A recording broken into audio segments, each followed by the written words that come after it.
Stanford Station on 23rd Street next to Academy Sports. Come see the bigger store and the larger inventory, or visit online, InstantReplaySportsCards.com.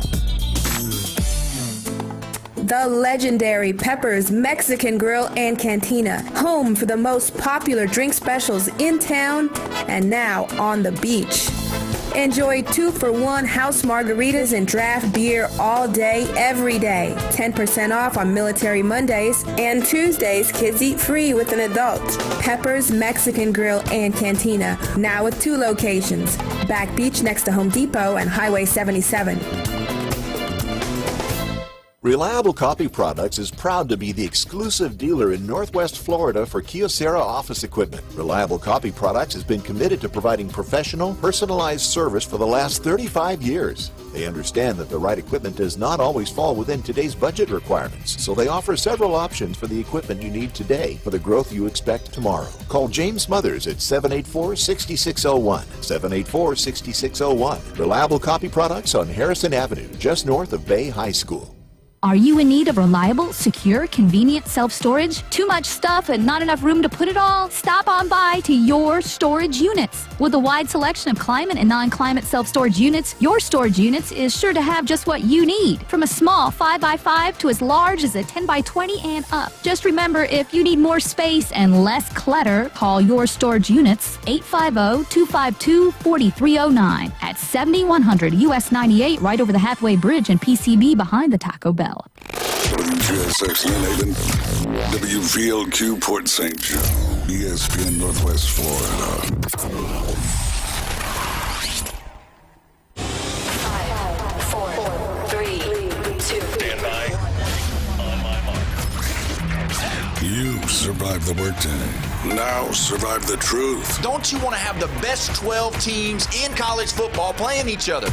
It's time for the hardest hitting 2 hours on the Panhandle. I love it. You're coming through. You got it, baby. Now into the huddle with Paul Wilson on the Sports Blitz. It is a joyous day. I love your show. From the Emerald Coast to the edge of the atmosphere.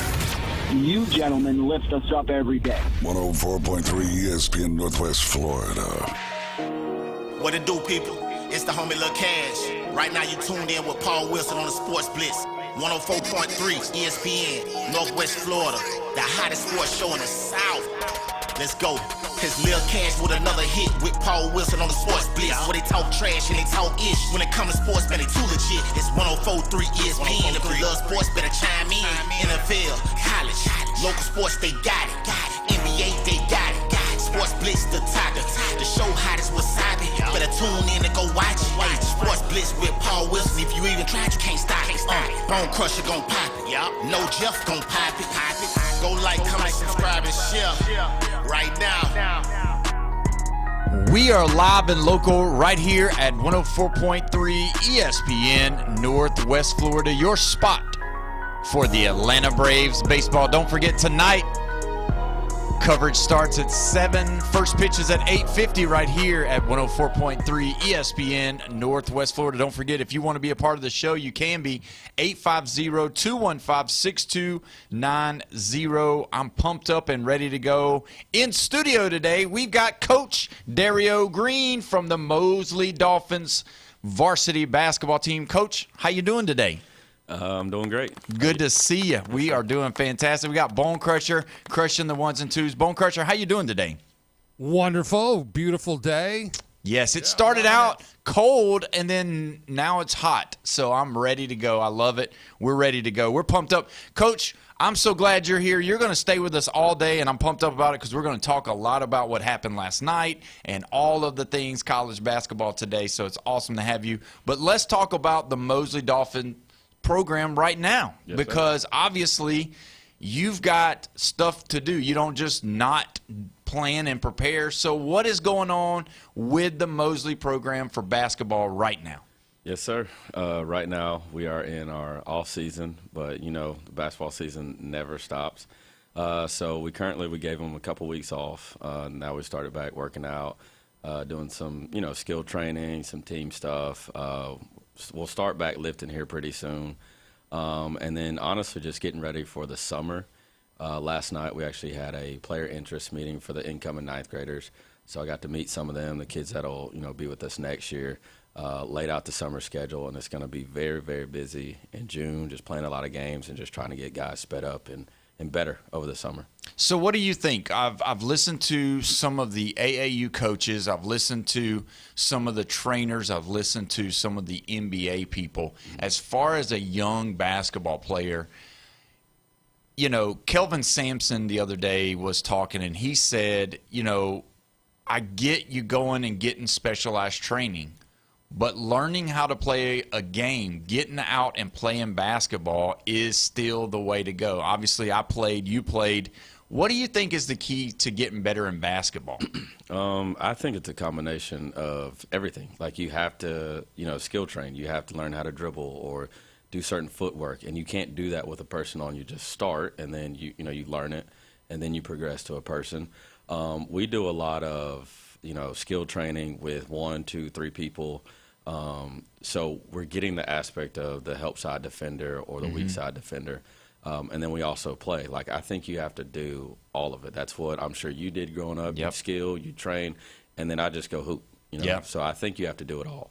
And that's what I just, a lot of times people, they will go and get their training, and then, they still, you got to play, even if it's your 2-on-2, your 3-on-3s, even if you can go to the rec somewhere and play 5-on-5 or outside where they used to have parks and all that. I know that over at the MLK building, they do have that going on now, which is awesome with those guys over there. But when you look at how the game has evolved, is it mandatory for specialized training, though? Like, is it something after you get to about the 6th, 7th grade, do you have to, even if you're playing baseball, even if you're playing football, do you have to divert some of your time at least a weekly or every other week to, basketball now? I believe so. I mean, if that's what you want to gravitate towards. I use my son, for example. He plays baseball. He plays basketball. Right now, obviously he gravitates more to basketball. He's always in the gym. Yeah. But, once you get older, I'm not saying you got to pick a sport. I would love for him and, any of our kids. I love when our kids play multiple sports because I think it gives you different aspects, of the game. But if your goal is to go play at the next level, you've got to do some specialized training because all of those guys are athletic. They're all tall. They all can jump. So what are you going to do to separate yourself? And I'm sure it's the same if I go swing a bat or I throw a baseball or catch a football. You've got to do some specialized training where you dedicate, 30 to 45 minutes to this, and then you can move on to the next sport. With basketball, because I know that, even in the other sports, but basketball specifically, it's so important to stay flexible and be able to, not get stiff. Do you guys, what kind of weight training do y'all do? And then do y'all do calisthenics? How does that work? So we'll start off with like dynamic stretching. So we're stretching on the move, things of that nature right there. And when we do our weight training, we'll get in there, we'll lift weights, we'll do certain movements, certain jumps to help with, coordination or balance. Or, strengthening one leg. Like we do a lot of stuff that may require you to jump off of just one leg. Obviously, if I'm shooting a layup, I'm going off of one leg. We'll do stuff 1 leg, 2 legs, just different, variations of jumps and movements because of our sport. I feel like you do have to be very athletic or somewhat athletic in our sport and certain movements to carry over to the game. Do you think that because like growing up, we just played and we would always be playing and going. Do you see injuries more now than what maybe back when you were a kid or back when you were playing? Because it just seems like, I don't know, it seems like, I don't know if it's just the social media aspect of it, so you always kind of see people that are hurt now, and maybe back then because all we have is a newspaper, nobody's putting it in a newspaper. Yeah. Do you think that people are getting hurt more than before? I'm going to give you the coach answer, and you'll probably agree. These kids are soft. Oh, wow. I think yeah. They're just different.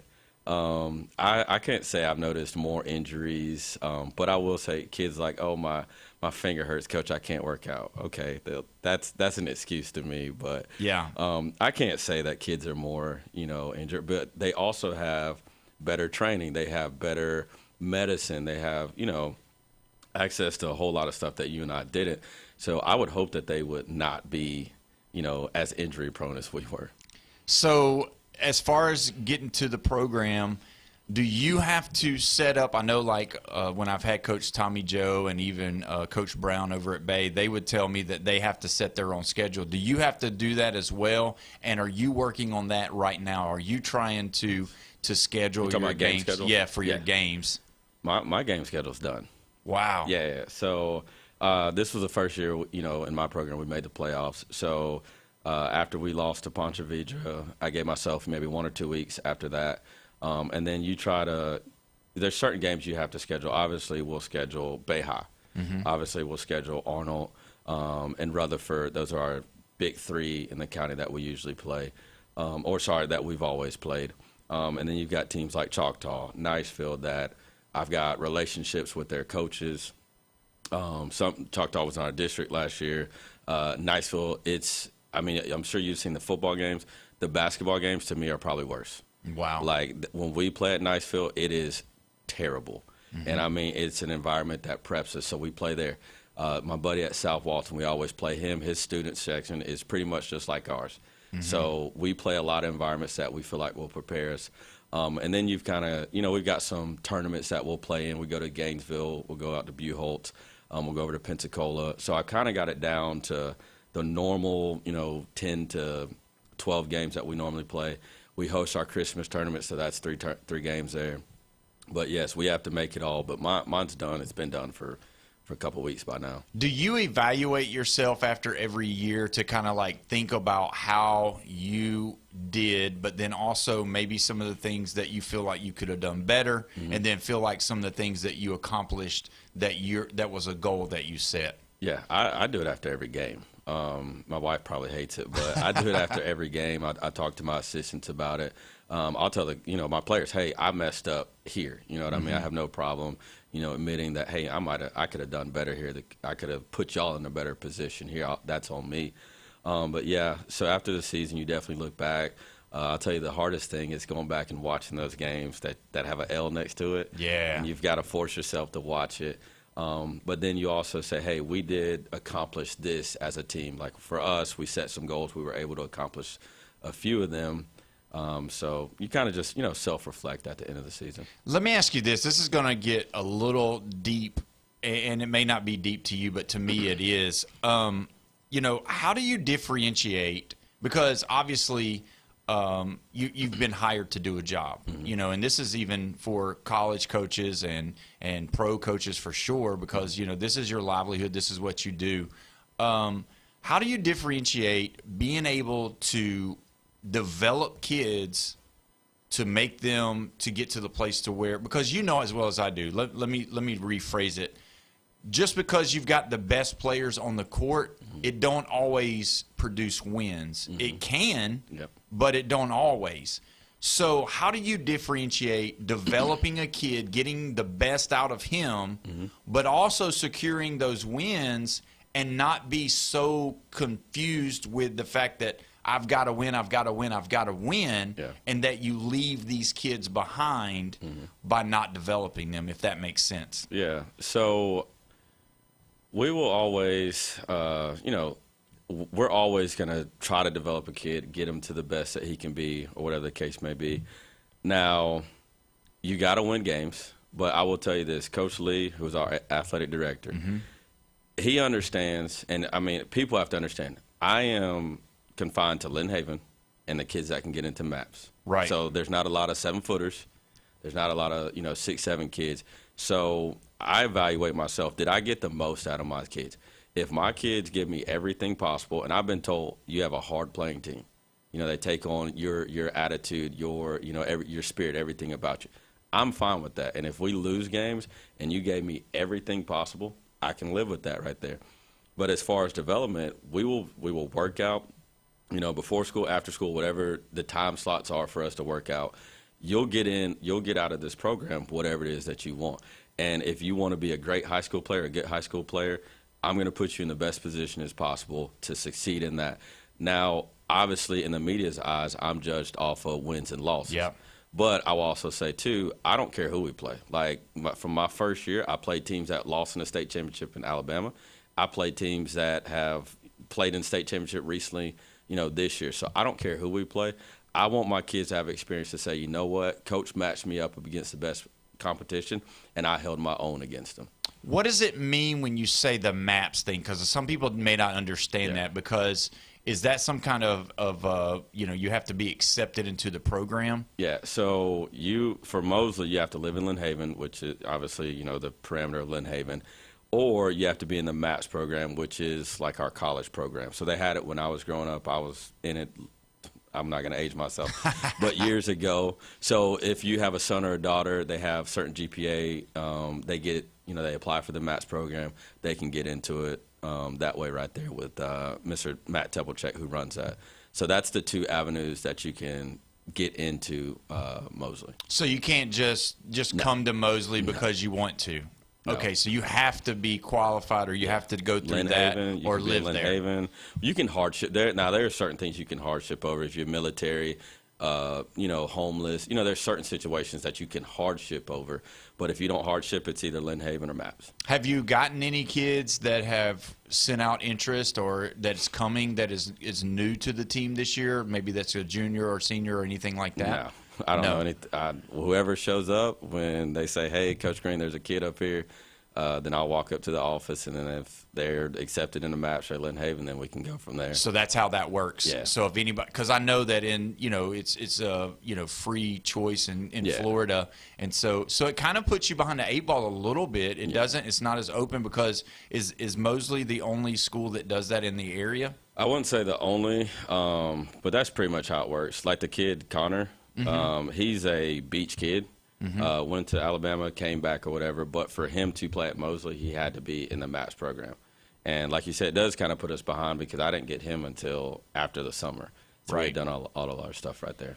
Wow, so that's pretty good. So when you look at the talent that you've got coming in, I remember the remarks you made that you said that this JV unit that you had was really good. They really had a great season. Talk about some of those guys that's coming into the varsity side this year. Now we still got to see. I don't know who will move up. Like I said, you don't know who's going to move in. We've always, ever since I've been at Mosley, we've always had kids in the summer move in. So we'll kind of evaluate after that. But as far as the JV kids that will have a big impact, whether they play JV or if they get moved up, right? You got kids like Conley Hall, you got Ryu Jackson, you got Evan Rodriguez, you have Jaden Montez, Jaden Daniels is on that team. I'm literally drawing a blank on some of these kids. You put me on the spot. That's fine. Julian Aggers? He's a football kid, but he'll move up. Very strong kid, about 6'1"ish. He will most likely move up to play varsity if he continues to play. I'm trying to think of Kay Deneke. He's a golfer. And then Jordan Ward. Those guys will definitely move up. Cade, actually, we moved him up. I was telling you, we moved him up for Ponte Vedra. And he's kind of probably going to do something similar to what Connor did. So those are some of the guys that had a big impact on JV. So as far as your program goes, if you're good enough at the freshman level, it's you don't really hold them back and make them play freshman or play JV or anything like that. If they're good enough to play, if they can fit your system, if they work hard and earn a spot, they can actually play varsity. Yep. So since I've been here, Isaiah Smith, we moved him up after Christmas, his freshman year, and we started him. We actually had a kid, the baseball kid, Bozeman, Cash Zirkle. He's now at Bozeman, obviously. We moved both of them up at the same time. And then Trey Mitchell, who was our big this year for us, we moved him up as a freshman. Now, I will say with Trey, we did learn a lesson with Trey. Trey didn't play as much as a freshman, so he kind of got lost in that shuffle. He didn't play as much as we anticipated. So I felt like it kind of hurt him that year, like he lost out on a playing experience. So to me, this is his quote-unquote junior year, even though it's his senior year, so I expect a big rise from him. But anybody, I don't care if you're a freshman, sophomore, whatever, if you can play at the varsity level, you deserve to play. Do you love the style of play that the high school has kind of went to? Obviously, you played college basketball. You watch it. We're going to be talking about it after this segment. But Do you like how it – because obviously for me, when I come and watch it, it looks totally different. It's not the same. There's more – it's more physical than it used to be. Do you like it that way? And is it the same as when you were playing or a little bit different? As far as the physicality, I would say it's about the same. To me, it's about the same. As far as playing styles, obviously the game has evolved. We've tried to evolve with the times, playing a lot of 5-out, 4-out, 1-in. You have teams like Coach Memon, who's usually has really good guards and athletes. He does a lot of dribble drive. I can't do that. Sometimes I don't have the kids that can do that. So he plays a different style than I play. My buddy at South Walton, Schaefer, we kind of similar to what we do. We try to move it, backdoor cuts and things of that nature.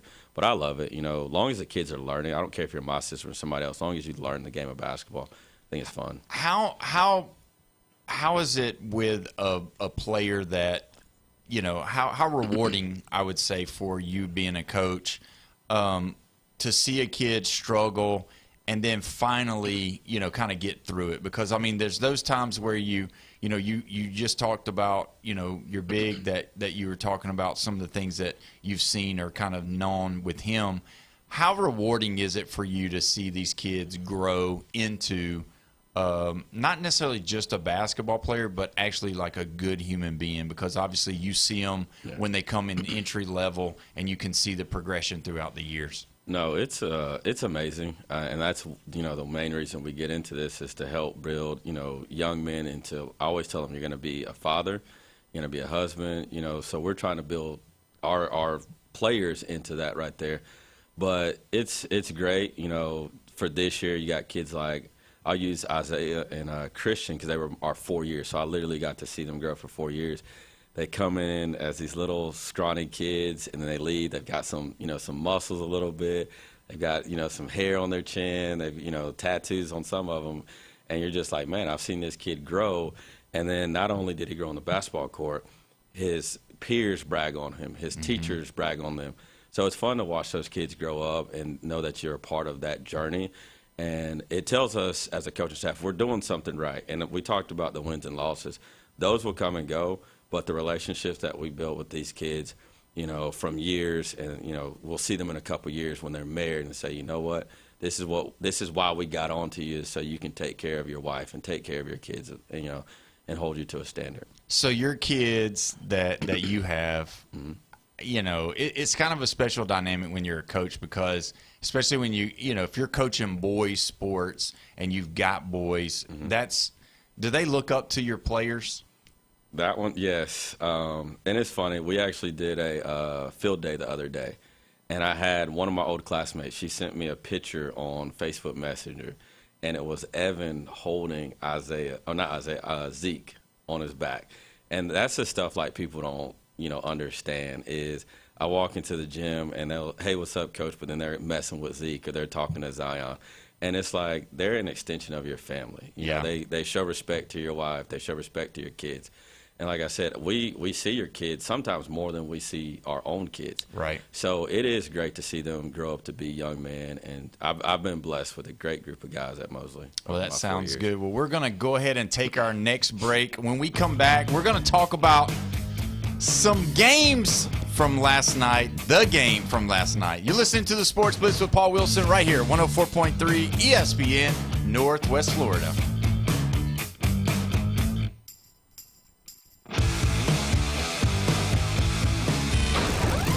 Taking your hot takes, rants, and takedowns. Let's hear it on the Red 7T studio line. 850-215-6290. ESPN Northwest Florida presents Wrestling Against Cancer 11. Come see Nikita Koloff, women's matches, Cali Man, Nelson Iser, Kelly Clark, and more. Wrestling Against Cancer at Bay Haven Charter Academy, Saturday, April 25th. Front row tickets $20, second row $15. General admission just $12. Kids 5 and under free. Doors open at 5, bell time 6:30. Proceeds go to Pam Clements Medical Expenses. Good afternoon. This is Anna with your latest forecast on ESPN Northwest Florida. The remainder of the day, mostly sunny and a temperature of 77 with wind 15 to 20 miles per hour out of the northeast. Partly cloudy skies tonight and quite warm near 60. Partly cloudy much of the day, but with a small chance of rain showers in the evening and 74 tomorrow. 77 and light sprinkles Thursday. This is your Tuesday's weather brought to you by Earthworks of Northwest Florida. Thank you for keeping that dial on ESPN Northwest Florida. Rely on it. Reliable Copy Products is proud to be the exclusive dealer in Northwest Florida for Kyocera office equipment. Reliable Copy Products has been committed to providing professional, personalized service for the last 35 years. They understand that the right equipment does not always fall within today's budget requirements, so they offer several options for the equipment you need today for the growth you expect tomorrow. Call James Smothers at 784-6601, 784-6601. Reliable Copy Products on Harrison Avenue, just north of Bay High School. For over 50 years, Coin & Bullion Reserve's fine jewelry has been your diamond headquarters, a local trusted source for diamonds and fine jewelry. And now, get ready for our largest diamond jewelry sale ever, 30 to 75% off. For one day only, Saturday, April 25th from 9 a.m. to 3 p.m. When our doors open, diamonds move fast. Don't miss out. Coin & Bullion Reserve's fine jewelry, your diamond headquarters on the corner of 15th Street and East Avenue. ESPN Northwest Florida. The Atlanta Braves play here. Head first slide, 2 RBI triple. Tonight, the Atlanta Braves send Ronaldo Lopez to the mound with a 1-0 record and a 1.64 ERA. It's the Atlanta Braves versus the Los Angeles Angels. Coverage at 7:20, first pitch 8:38 on your home for the Atlanta Braves on the Gulf Coast. ESPN Northwest Florida. Hi, this is Wendell Carter Jr. of the Orlando Magic. For big reactions on the Gulf Coast, it's the Sports Blitz with my boy, Paul Wilson, on 104.3 ESPN, Northwest Florida. Thank you very much. We are back live and local right here, 104.3 ESPN, Northwest Florida, your spot for the Atlanta Braves. Tonight, the Braves will be playing the Diamondbacks. And right here at 104.3 ESPN, right after the show, we want to have them on. And I'm excited about it because the Braves are hitting the baseball. You say it's too early. It might be, but it is still great to be an Atlanta Brave fan. So either way, we've got Coach Green here, and we're going to go ahead and go to the phone line. We got Jeffrey on the line. Jeffrey, how you doing today, buddy? I'm doing pretty good. Now, have you been eating in Louisiana? What's been going on? Give us a little update on what you've been doing. You've been visiting any libraries? No libraries. Though I had thought about it because there is an exhibit downtown New Orleans about it's sort of like their American Revolution, but it's mixed in with the Louisiana Purchase and everything. So it's kind of interesting, but I haven't done it. I got you. Well, tell us something you ate. You ate any gumbo, jambalaya, any of that Trout, kind of stuff? Trout almondine. Is that like Jason Aldean's brother? What is that? I don't know what that is. Yeah. So it's trout, and it's lightly breaded and fried, and then it comes with a manure sauce on top, which is a lemon butter sauce, and then almonds, and then had a side of corn grits and long grain rice. And that was pretty much it. I didn't even eat appetizer. That was enough, sure. Oh, wow. That sounds pretty good. Well, good. Well, last night's game between UConn and Michigan, and we got Coach Green here with us. Jeffrey, when you watched that game, what were you thinking? Because I know you texted me during the game because obviously, everybody was kind of tuned in and seeing what was going on. They seemed like they kind of figured each other out a little bit. What were you thinking about the first half? It just didn't live up to my expectations. You're disappointed? So, I was very disappointed. Yeah. Well, why? Why? I think because I had overhyped it maybe a little bit. I said that this is probably like a top 5 team in the last 20 years on the radio yesterday. And then they came out and they played good defense, above average defense. It was really good on both sides. But the shooting was just lackluster. I mean, it was really it was below average for a finals for sure. What did you think, Coach Green? Because obviously you watched it. UConn, Michigan. Give us your take on that. I expected Michigan to win. UConn kind of scared me at the end when they kind of made that little short run right there. But it went about as expected. I mean, the shooting was pretty bad, but the championship game right there, probably the nerves play a little bit into it, but they were playing pretty good defense. But Michigan found a way to win. So. Now, Jeffrey, I picked Michigan to win it. Obviously, I didn't win the bracket. Florida messed me up. Duke messed me up. Even BYU and Virginia messed me up. But when you look at me picking Michigan, you picking Arizona, even though I think you probably beat me, but does it make you feel a little bit, second tier due to me picking the end winner? No, not really. Because I think if Michigan and Arizona had played 10 times, I mean, Arizona's going to probably win about 3 times. I don't think it was like as lopsided as as we could possibly think. Arizona could be. I don't know. They just didn't play very well in the Final Four. I thought that they were a better team than what the results showed. I'm not saying they're the second best team in the nation or even third, but I think Arizona is. It was respectable for Arizona to make it to the Final Four and be my pick to win it all. I mean, are they a good team? Yes, they're a very good team, but I'm not let down by Arizona. Am I surprised at Michigan? A little bit. They had a couple of actually 3 good games that they really played up to, like a next level, and they really kind of put teams away. They weren't even in the ball game, really. I know that Ty Humbert, and today's sponsor for the microphone is Humbert Diesel and Auto Repair at 1504 County Road 390 in Lynn Haven. Their phone number is 850-630-0766. Those guys know exactly how to do it. He was very excited. He thought that it was a very good game for his team, even though they did shoot poorly from the field. But, I do want to say that he said top 3 in the last 20 years as far as if you were to match up all the champions in the last 20 years, that Michigan would be probably around the 3rd best team in 20 years. And how? Not even close. They wouldn't beat Florida from last year. What do you think about that, Jeffrey? They're in the top 10 of the last 20 years. Okay. Yeah. Top 10, but not top 5.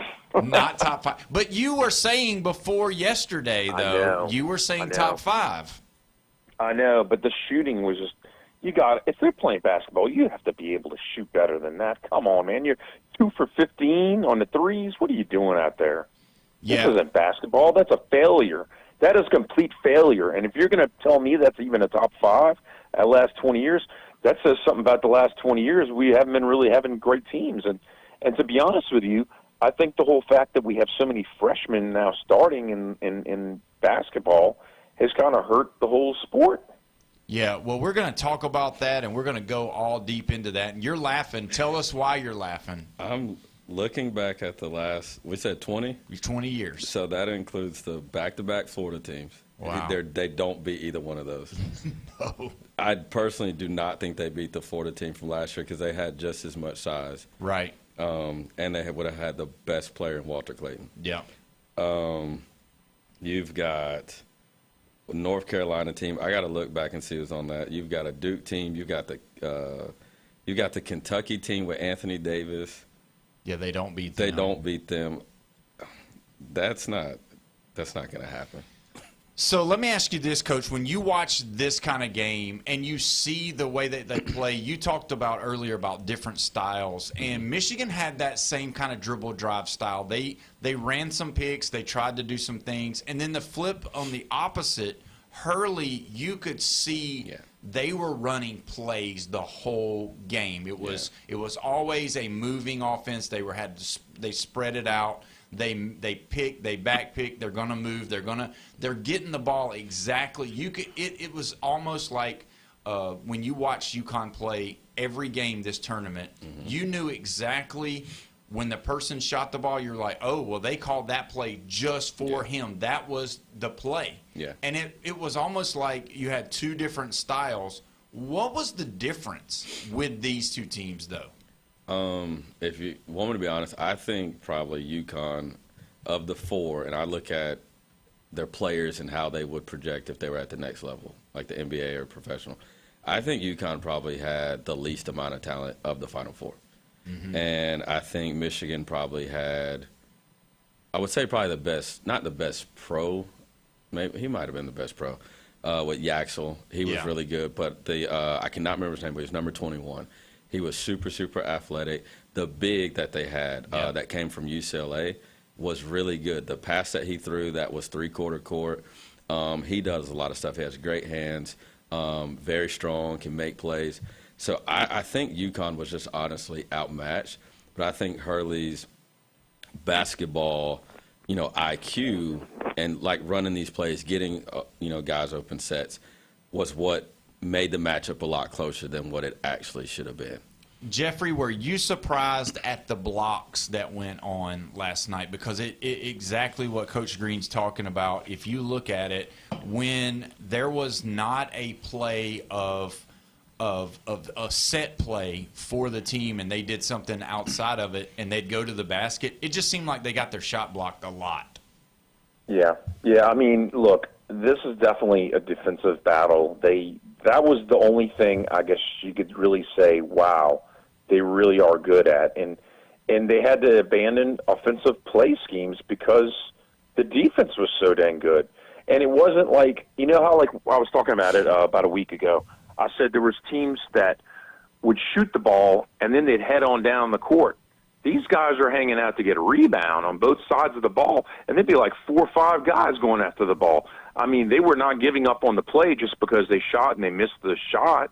I mean, they really were getting after it on defense, and that's the reason why we had 21 turnovers in this game, and then the blocks just add to it, and look at the rebounds. I mean, it wasn't a bad game. It just wasn't up to what I expected it to be. And that's why you look at it, and you talk about, shooting 38 from the field and then shooting 13% from the three-point line, but still winning by 6. Something had to happen. They didn't get they didn't out rebound them. UConn had 20 offensive rebounds, and there's just nothing.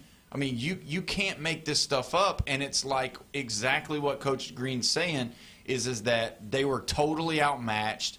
Hurley was really the key factor in making – not that – again, don't get me wrong. UConn's got talent, but they were definitely had less talent, because if you look at him, they had 6 blocks, 6 steals, Michigan did, to 2 blocks. They both had 10 turnovers, and it's just like, how in the world can it be that way? And when you look at the players – that played the game before in the Final Four, and the ones that looked like the part, they didn't seem the part against Michigan. Reed, he was non-effective because he couldn't get his shot off. Mm-hmm. There were times that he would have position in the paint, and they would throw him the ball, and it was one-on-one, and he would kick it back out because he just couldn't make a move without getting it put back in his face.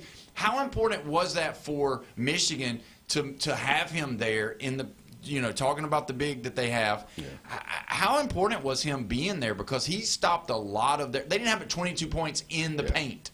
I mean, just looking at their size, their athleticism was definitely next level and definitely, hurt UConn and some. I think they missed. There were some times that they got the offensive rebound and they would just miss it because the guy from Michigan was there. But just going back to what I was saying, that Michigan, those 3 bigs, 21, the big guy, I cannot remember his name. Mara. And then Yaxel, they're like really athletic. And I mean, that guy was 7'1", 7'2". Yeah. And he could move. Now, he's not the strongest, but in college, he's a physical presence out there. And 7'2" is very intimidating. And UConn wants to shoot a lot of threes between their 2, kind of wings that they have out there, Mullins, and then I can draw a blank on the other guy. They wanted to shoot a lot of threes, but I think what also hurt too is they were in foul trouble. Yeah. Like the ball kid, he missed pretty much the entire first half because he had 3 fouls and he picked up a quick one in the fourth. I just go back to say I think they were just flat out just outmatched, but Hurley's, coaching ability bridged that gap. Jeff, when you look at how they just would kick the ball out, and it's like what Coach Green was saying. Did you see, because when I saw that, I was like, well, if they can't score inside with Reed, it's going to be a long night because they're not bad at shooting outside shots, but outside of, Caravan, the Mullins kid is, maybe 20% at the best, and he's been kind of cold. I know he hit a couple last night, but we know really when Caravan didn't hit it, that was going to be the key. If they can't score in the paint, there's no way they can win. The Caravan was the only one who really played, who really shot very well. I mean, Mullins was a disappointment. DeMary was a disappointment. Reed was a disappointment. I mean, you've got 3 guys who are starters who are majorly disappointing. You only got one guy on the bench to really come in and try and save a little bit of face, and that was it. I mean, look, 4 for 12 is what Reed did in field goals. 4 for 17 is what Mullins did. Yeah. That's 8 for 29. You can't win a national championship like that. And that just, to me, that just shows you what was going on. Would it shock you if I told y'all both that Caravan played all 40 minutes last night? No. He did not come out of the game. He played the whole game last night. He had some looks that I know they were, you played. Yeah. They look contested, but they're not really. He missed a couple, and I will say Mullins missed a couple in the corner. I think he had 2 back-to-back he missed. And I was actually surprised. I was looking at the draft board. They have him going lottery pick. Wow. And I don't know, I'm sure he's projected to do a lot of good stuff, but, I expected more. He played hard. I'll give him that, but his shot was just off. I know he made the big shot against Duke, but they needed more from him. Yeah, and going 3, I mean, you got to think those 2 guys, 3 of 10, they were 6 of 20 from just those 2 from three-point line. You got to be better than that if you're playing a team that's better than you. Yeah. If you're playing against a team. Jeff, do you think that UConn team out of 10 could win any of those games, or do you think Michigan wins all 10? Well, consider this. Yaxel has 2 injuries, and he was the most inefficient person other than Burnett that started the game. And, I mean, if Yaxel is healthy, UConn wins maybe 1 or 2 out of 10, and that's it. It would just be so hard for me to even see them winning. But either way, we're going to go ahead and take our next break. When we come back, we will still talk about a little bit more of this because we got some stuff to talk about that you definitely want to hear. I got some hot takes. You're listening to the Sports Blitz with Paul Wilson right here at 104.3 ESPN, Northwest Florida.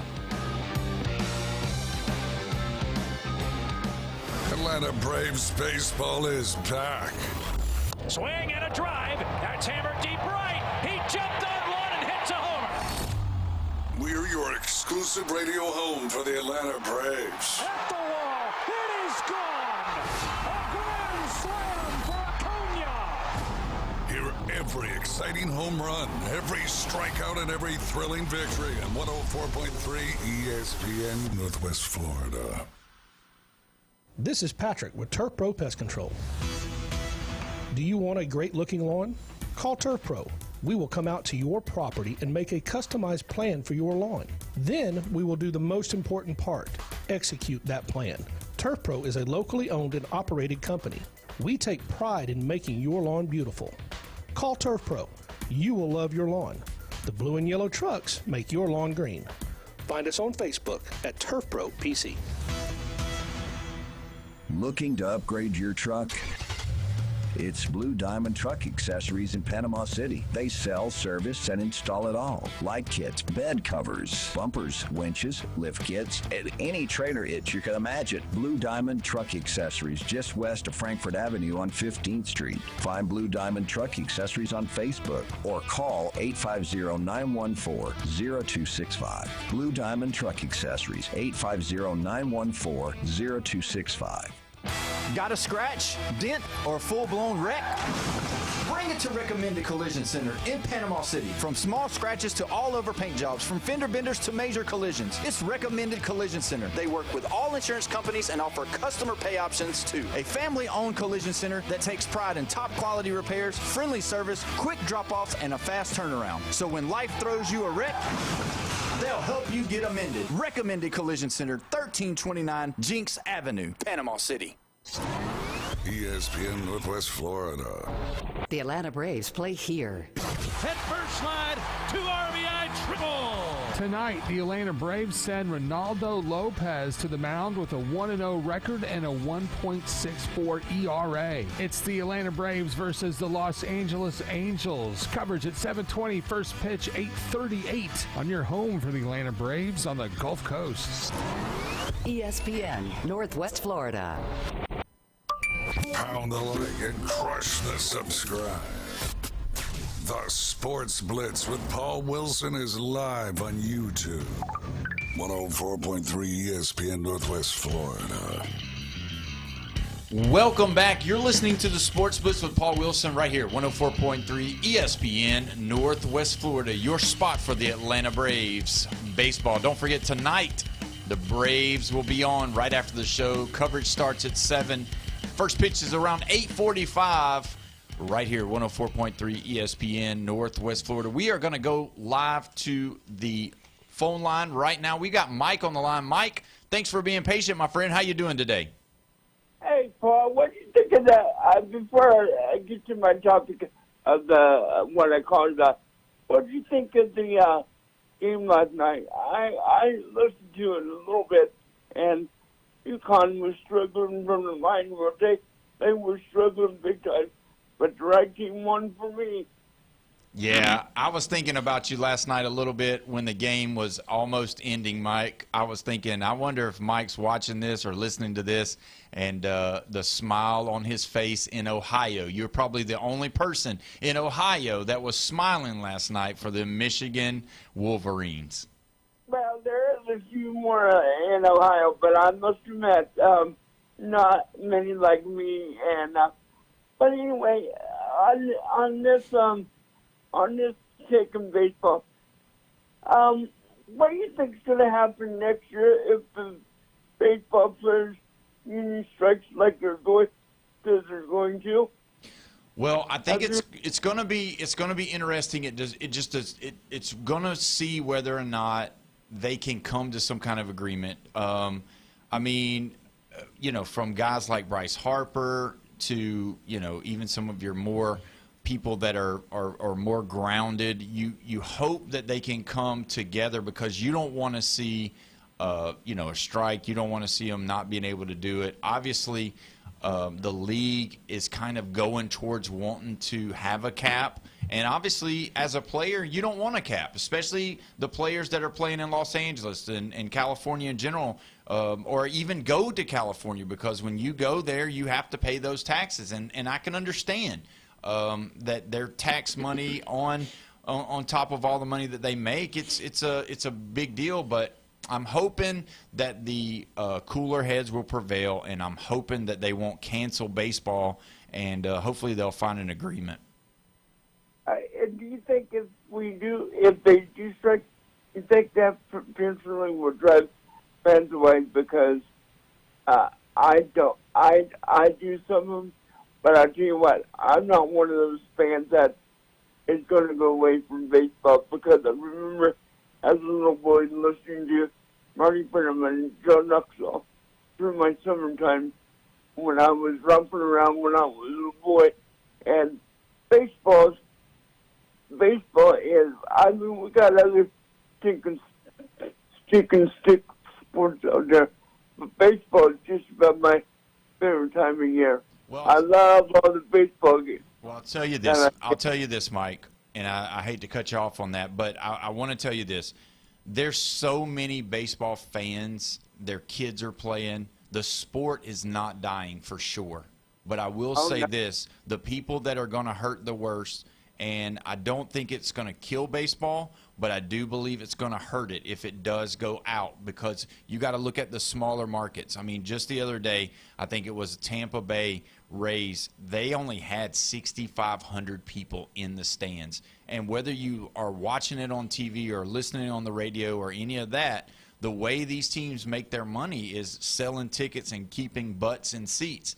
And a lot of these smaller markets aren't doing that. Now, the big markets, your Yankees, your Dodgers, those guys, they're going to fill it up. It's going to be there. People are going to go. They're going to buy the jerseys. They're going to love it. You got, being able to watch the greatest baseball player that possibly has ever played with Shohei Ohtani. When you look at how it's all set up, it's set up to succeed. If something like this happens and there's a hiccup, yes, thousands, if not millions of fans will not be there. I got 2 more things to say to you. Go Braves, go Reds. All right, Mike. Well, thank you so much for calling. We appreciate you, man. You too. Bye-bye. Bye. He's right, though. You know as well as I do, if you take off for a time of anything, it doesn't matter what it is. If you take off from it and then try to rebuild it, it just doesn't come back. So with baseball, you've got to have, with having so many teams and the season is so long that if you don't have a full season, we've already saw this show before, that it doesn't end well. So hopefully they'll get together. Jeff, do you have anything do you want to add to that as far as the Major League Baseball going on strike? If not, they putting a cap on the market? Well, it's okay. It's me, I believe in sociology. I kind of study people. And I'll tell you right now that the reason why restaurants give you a coupon is to create a habit. Humans are creatures of habit. And back in the days, I used to watch all 5, 6, 7 games of World Series. And I stopped in the 90s because it kind of turned me off, and I got out of that habit and I never have gone back to really watching the World Series like I used to. And in the 90s, Jordan had me glued to every single game of a championship, and it remained when the 2 seasons that he didn't make it in the middle 90s. But I mean, that it hurts your sport. If they're going to strike, it hurts. You're going to lose viewers like me. Yeah. What do you think, Coach? Do you think that with baseball, you see all the kids playing, you see all the you hear about all the travel ball. It's a big deal. College baseball is really actually filling up. A lot of people are going. The fans are crazy, obnoxious. What do you think it hurt baseball big time if they go on strike next year? Yeah, I mean, it's going to do it in any profession that you do. I think you'll still get the kids to play. It's not going to technically affect the youth leagues and stuff like that. But, I mean, who are these kids going to look up to watching and things of that nature, especially when it's on strike? Do you like the salary cap? I mean, because the NBA has it? I'm a Yankees fan, so I hope we can pay for everybody. But I will say that there should be a cap because, I mean, if you just can shell out money, you're obviously going to get the best players. And obviously the Dodgers have done that for the past couple of years. So I would like to see a cap to make it more even. I think that's why there's so much parity, and I know it's not the exact same, but I think that's why there's more parity in the NBA is because everybody can offer the max or whatever. But if you can get that, draft that talent, build them up, keep them there, things like that. So do you hear that, Jeffrey? Did you hear that we've got 2 Yankee fans sitting in the same studio today together? Yeah, I'm surprised y'all aren't more biased. But, I mean, if it happens, will they bring back steroids? That's the question because that's exactly what saved baseball the last time. Steroids saved baseball back then. So will they bring back steroids if they do go on strike? That's going to be the question that will be asked. But, I mean, hopefully they will figure it out. I mean, Manfred has done a lot of bad and a lot of good. So, I mean, he's done okay, but I know a lot of people don't like him. A lot of times he's getting the boos just like some of the others are. And it just makes me wonder, because it is something big, Jeff, when you're talking about the salary cap. Do we like to see dynasties? Some people do. Some people hate it. Coach just said parity. You like parity. You don't love seeing the Dodgers be able to have this big roster with star after star after star and then come and just beat every team that they play. You don't like it, so you are definitely for a salary cap. Absolutely. Yeah. And revenue sharing. Well, I mean, but when you look at it, all like the Dodgers, for example, if the Yankees spend the same amount of money that the Dodgers spend, it still don't equate winning it all, because obviously last year the Yankees didn't even make it to the World Series. As much as we thought they were, they still didn't. I mean, Judge choked, but that's how it works. But when you look at the salary cap, do you take on more of like what the NFL does, or do you take on more of like what the NBA does? Oh, maybe a mesh between the two. I mean, when they talk about these max contracts in basketball, it's kind of weird. I don't know. It's just strange to me. And you having more players than just 5 starters and maybe like 7 bench guys, it's just a little different when you talk about baseball.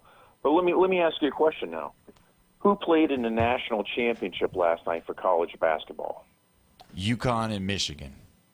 And what kind of NIL money do you think those 2 schools can create? Oh, I mean, if it was in my mind, I would think that Michigan probably paid a lot more for their players than UConn paid. UConn's at the doorstep of New York City, which is the biggest city in all of America. And I want you to try and guess how many players on the Michigan roster, 16 players, how many are from the state of Michigan? I would say none. 1. Oh, wow. Do you think those days are over, though? What do you mean? Like, yeah, they might have none next year. Yeah. I think it's changing so much that you're not going to have a hometown crowd. Like Alabama football, I mean, they've always had 40, 50, 60, maybe 65% of their players from Alabama. Even when Saban was there, they own that state when it comes to football. Getting people from other states, heck, LSU might not have another quarterback from Louisiana that starts for LSU. No, you're exactly right. That's what it's moving towards. Yeah, you're right. We're going to go ahead and go to the phone line real quick. We got Big Nate on the line. Nate, what's going on, buddy? Oh, man, I'm sick of these overpaid baseball players whining and crying about, oh, we can't make that much money no more if they put the cap on us. You got to be kidding me. You're playing baseball for a living. Do you actually do anything between innings other than sit on the bench? And, oh, it's my turn to hit. Okay, I'll get up there, swing the bat a little bit. All right, I'm going to go back out in the field and scratch my butt. I mean, come on. Baseball has got to be the laziest sport I've ever seen. And, you know, there are athletes out there. Don't get me wrong. There are people that are great at their craft. But you don't need to be paying them $250 million for what? Because you got a bunch of people that are like, oh, I want to see him throw 105 miles an hour like 6 times, and then, oh, he got, you know, Johnny Cyclone whatever shoulder surgery now. I am just sick and tired of these crybabies. If you want to get really technical, the people that abuse their bodies the most get paid the least. Yeah. Hockey, they don't get paid nothing. Football, the quarterbacks get paid everything, and they barely can get hit now. Wow. So I don't want to hear it. You're playing a sport for a living. Take your pay, do your job, and shut up. Just entertain me. I'm done. I'm just done. Well, I'll tell you what, it makes perfect sense what you're saying, and if you think about it, that's exactly what it is. They do not want a cap because they want max contracts to be based off of what the team can afford and what that team values you at. And it's a personal situation. You know as well as I do, the guys that are so good, they're going to keep going. You know, they're saying already that Paul Skeens is possibly going to be going to the Yankees this year. Yes. Like, how in the world could he go right there? I mean, how many 9-star players do you need on your baseball team? It's like playing a video game, right? And you're playing against a bunch of these people that have the money to buy all the best gear, but they really don't know what they're doing with it. Honestly, do you think they're going to win a world title for that? Who's won the last 2 world titles? The Dodgers, by doing that. And how much have they paid to do that? A lot. And how much money have they made off of doing that? A lot. Okay, so since they have that model in place, everybody else that can do the exact same thing as them are going to try to do it that way. Yeah. And all these small market teams, the Blue Jays, the Mariners, Detroit, all those other teams they're going to have to play with guts and glory rather than big pockets. And that's the only way they're going to get there is to beat the man by not being the man. You see what I'm saying? Oh yeah. No, you're making total sense. That's the best way to play any sport. If you want to beat the man, so-called man, then you got to go out there and just kick his teeth in. Yeah. No, you're right. Well, we appreciate it. You know what time it is. Yes, sir. Thank you, Nate. When we come back, we are going to dive into all of this UConn and Michigan game. I got some crazy stuff we got to talk about. You listen to the Sports Blitz with Paul Wilson right here at 104.3 ESPN, Northwest Florida.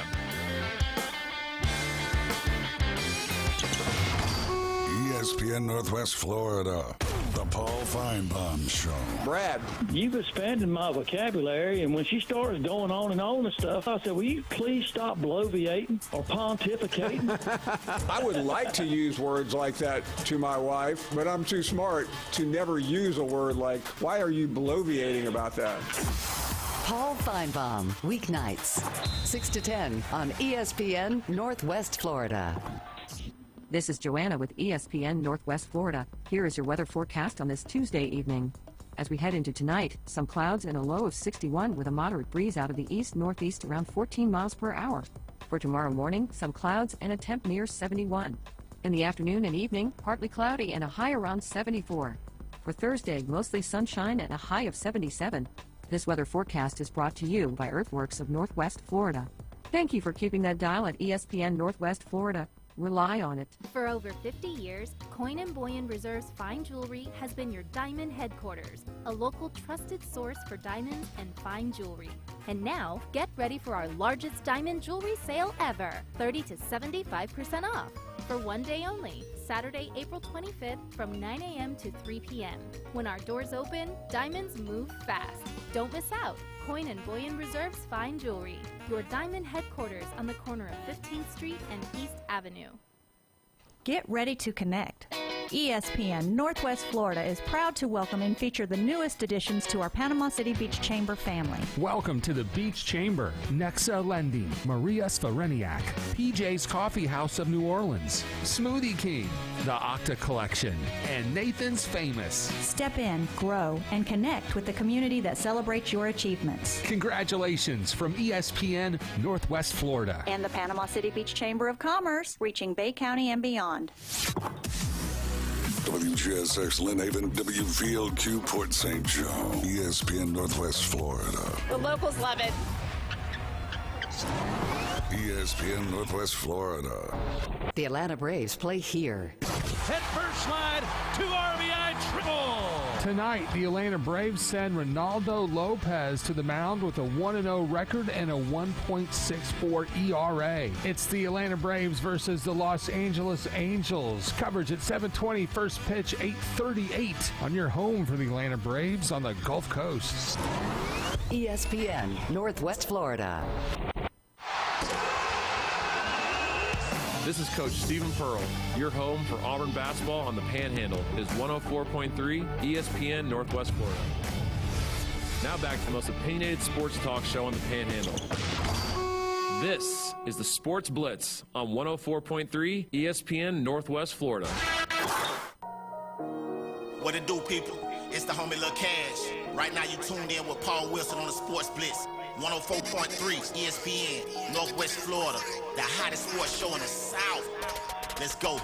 Cause Lil Cash with another hit with Paul Wilson on the Sports Blitz. Where they talk trash and they talk ish. When it comes to sports, man, they too legit. It's 104.3 ESPN. If you love sports, better chime in. NFL, college, local sports, they got it. NBA, they got it. Sports Blitz, the topic. The show hottest wasabi. Better tune in and go watch it. Hey, Sports Blitz with Paul Wilson. If you even try, you can't stop it. Bone Crusher gon' pop it. No Jeff gon' pop it. Go like, comment, subscribe, and share right now. It's 5 o'clock, and you're locked in right here at 104.3 ESPN Northwest Florida, your spot for the Atlanta Braves. Don't forget tonight the Braves. First pitch is at 8:40, and then don't forget the Orlando Magic tomorrow night. So 104.3 is your spot when you're out and about, or if you're not. You can also listen on the ESPN Northwest Florida app, and check us out on Facebook. You can like, share, comment, and don't forget you can also call in, text in on the Red 7T's line, 850-215-6290. We are pumped up. We got Jeffrey here. We got Coach Green from Mosley here. We got Bone Crusher here. We got it all going on. I've got to talk to you guys. Last night's game for me was a tale of two college basketballs. One is the old school versus the new school. UConn being the old school, you saw the plays. They were running to get people open.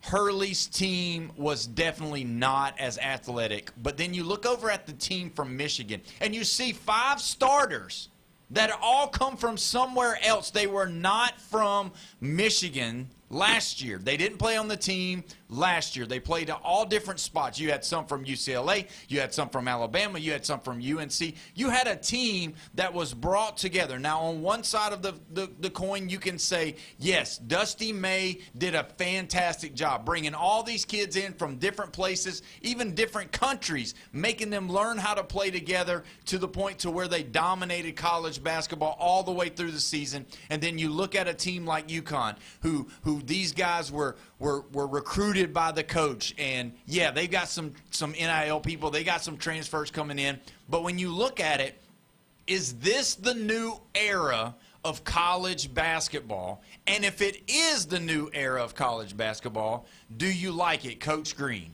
Yes, I absolutely love it. I love that players can, if they see an opportunity if they're a mid-major kid, to go up to a high major. I like that opportunity. The coaches have been able to do it. You've had coaches that have got a 15, 14 seed in the tournament, won a game, and as soon as the game was over, they've went somewhere else. So I love it. I think, like you said, last night was a good mix. Hurley, basically built his team up. Obviously had a couple of guys to the transfer portal. And then you had Michigan, who had guys from everywhere. And I love it. And, I mean, it just speaks to how good both of those coaches are. Hurley to be able to keep kids, and for Michigan and their staff to get all these mix of different kids that came and played different systems, just a year ago, to win a national championship. So I like it. I don't think anything's wrong with either one of them. What do you think, Jeffrey? I know you're from the old school. If you look at how they set this up, they basically built their championship. You just said that the Yankees and the Dodgers, going out and spending all this money and building these teams, now we have it in college basketball. Do you like it, or do you not like the direction it's going? I have to adjust. This isn't amateur sports anymore. This is professional sports. Like before, when I had the Saints, I had to pull for Drew Brees, who grew up in Texas and went to school at Purdue. Now I've got these college guys where Burrow comes from Ohio and Jaden Daniels comes from, California to Arizona to LSU. There's no hometown boys I can pull for anymore. I've just got to pull for my team no matter where they grew up. You can't watch them grow up through high school and then college any longer. It's a different ball game. They're getting their recruits from somewhere else. They aren't staying home for their grandma to come to the game. And that's the biggest thing. Like, we are losing the fact of that, Michigan had one player on their roster that was from the state of Michigan. No longer are we having all of these teams that are there, the hometown team. I know yesterday I made the statement that, when a lot of people in Kentucky, they want the state player of the year, the Kentucky State Player of the Year. They want something written in that player gets offered a scholarship to play for the University of Kentucky, because Cal never took Kentucky kids. He never did. Outside of Reed Shepherd, outside of Darius Miles, the kids that played at Kentucky came from everywhere else, and you saw what the response was. So with that being said, Coach Green, yesterday we had this big conversation, and you wasn't here, about how the sport of basketball is now being infiltrated with the foreign players coming over. These kids are 14 and 15 and 16 years old playing in the Euro Leagues, whether it's the base level Euro League or whether it's the high level Euro League. They're still playing against grown men in a professional setting, and then these guys are being recruited by the colleges in America, and they're grabbing those guys, bringing them over, making hundreds of thousands, if not millions of dollars to play college basketball. Does that hurt our society, our system, because we don't have the pro leagues? All we've got is high school basketball and AAU basketball. You being a high school coach, do you like this? Do you think it's okay? Or what? Because for me, it pulls away from, I like the competitiveness of what basketball is in the college level, but does it pull away the opportunities from the kids in the States?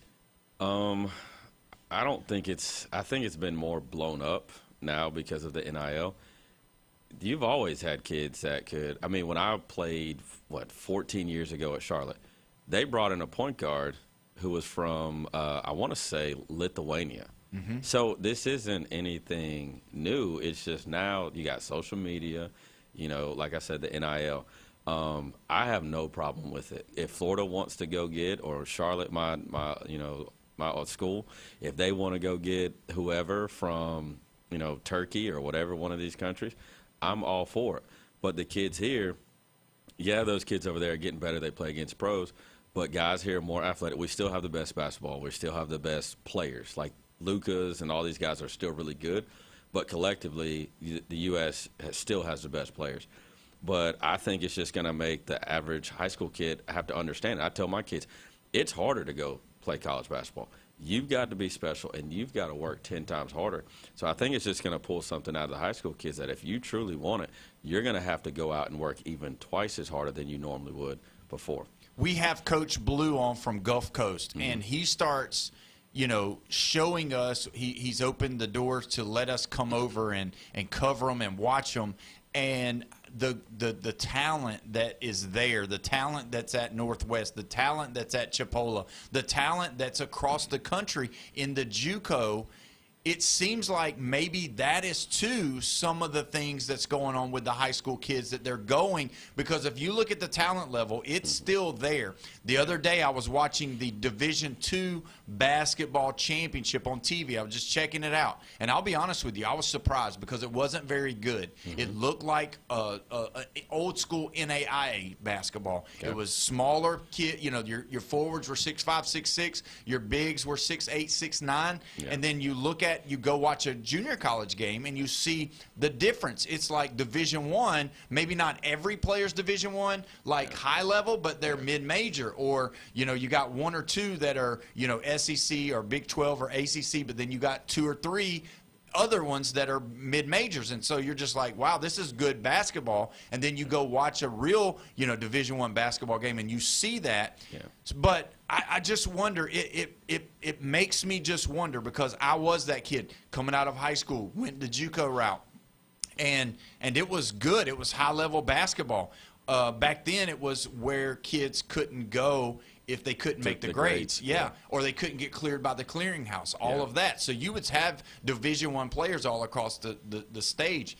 But my question is with like Arizona, half of their team come from overseas, and then you've got these NBA development academies that they have in other countries to build their reach. And I understand the NBA is growing and they want to be international. They don't want to just be a national sport.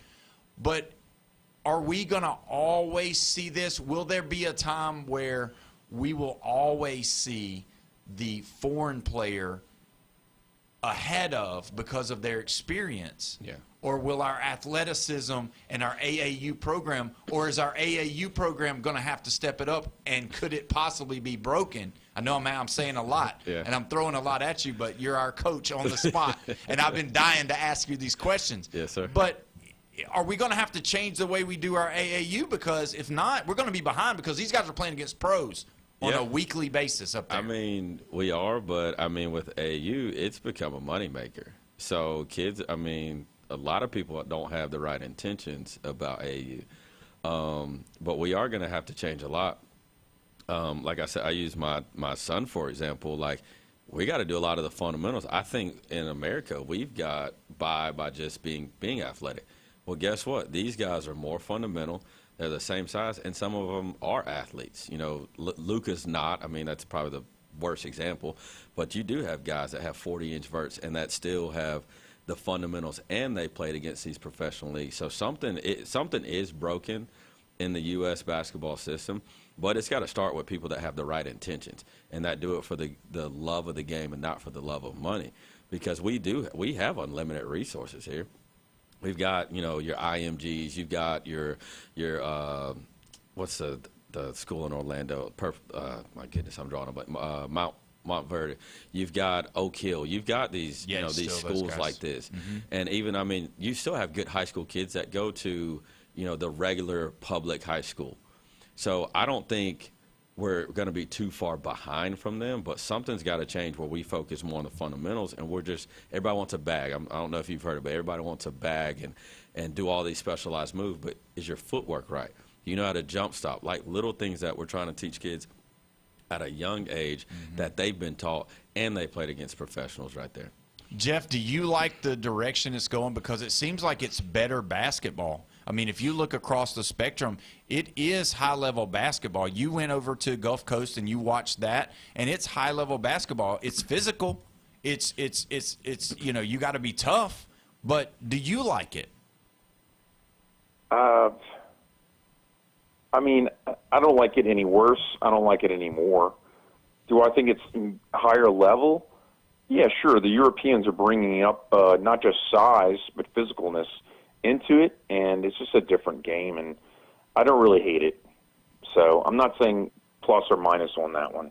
I just think that when you watched last night, even if you watched the Final Four, you saw, you can look at these guys and know that they're going to be stars. You can see some of the guys. If you watched Acuff this year, if you watched, some of those guys play, you're like, man, this guy, once he figures it out, once he learns the pro game, he's probably going to be a really stud player. But to kind of interject on that, okay, who are the best players in the country? Like, if you go NBA, that's the best. And then the Euro League, that's the second best. And then I would say college basketball is the third best league in the world. Mm-hmm. Who are the best players in college basketball? They were all American. Yeah. And I literally mean they were born here. Acuff, freshman. You got the Boozer. The Bansa, I think he has citizenship somewhere else, but I think I'm pretty sure he grew up in America. Like, we're still going to have the best players, but their best players are making a splash. Your Lucas, your Victors, your Shea, these guys like that they're really, really good.